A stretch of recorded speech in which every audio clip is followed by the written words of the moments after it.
Hi friends, ಹೇಗಿದ್ದೀರಾ ಎಲ್ಲರೂ? ನಾವಿವತ್ತು ಬಂದಿರೋದು ದಾವಣಗೆರೆ ಬೆಣ್ಣೆ ದೋಸೆ ಹೋಟೆಲ್. ಇದಿರೋದು 12th main road, Mahalakshmi layout.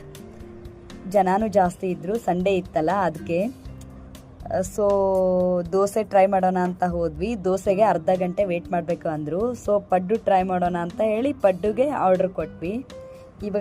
ಇವಾಗ ಇಲ್ಲಿ ನಮ್ಮ ಪಡ್ಡುನೂ ರೆಡಿ ಆಗ್ತಾ ಇದೆ. ತುಂಬ ಚೆನ್ನಾಗಿ ಹೈಜೀನಾಗಿ ಮೇಂಟೈನ್ ಮಾಡಿದ್ದಾರೆ.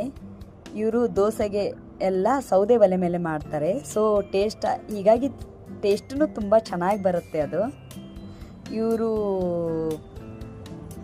ತುಂಬ ಒಂಥರ ತಮ್ಮದೇ ಆದ ಟೇಸ್ಟ್ ಮೇಂಟೈನ್ ಮಾಡಿದ್ದಾರೆ. ಇವಾಗ ನೋಡಿ ಫ್ರೆಂಡ್ಸ್, ನಮ್ಮದು ದೋಸೆನೂ ರೆಡಿ ಆಗ್ತಾ ಇದೆ. ಇವರು ಒಳಗಡೆ ಕೆಂಪು ಚಟ್ನಿ, ಆಮೇಲೆ ಗ್ರೀನ್ ಆಲೂಗಡ್ಡೆ ಪಲ್ಯ, ಮತ್ತು ಇದ್ರ ಜೊತೆ ಅವರು ವೈಟ್ ಪಲ್ಯನೂ ಕೊಡ್ತಾರೆ. ಅದು ಮಾತ್ರ ದಾವಣಗೆರೆ ಫೇಮಸ್ ಅದಕ್ಕೆ. ಸೊ ಅಲ್ಲೇ ಏನೋ ತಿಂದು ಬಂದಿದ್ದೀವಿ ಅಂತ ಫೀಲ್ ಆಗ್ತಾ ಇತ್ತು. ನೋಡಿ ಫ್ರೆಂಡ್ಸ್, ನೀವು ಒಮ್ಮೆ ಟೇಸ್ಟ್ ಮಾಡಿ, ಮಿಸ್ ಮಾಡಬೇಡಿ. ಆ ಕಡೆ ಎಲ್ಲಾದರೂ ಹೋದರೆ ನಮ್ಮ ದೋಸೆನೇ ರೆಡಿ ಆಗ್ತಾ ಇತ್ತು. ನೋಡಿ, ಪಡ್ಡೂ ತುಂಬ ಸಾಫ್ಟ್ ಆಗಿತ್ತು, ಯಮ್ಮಿ ಆಗಿತ್ತು. See you, bye.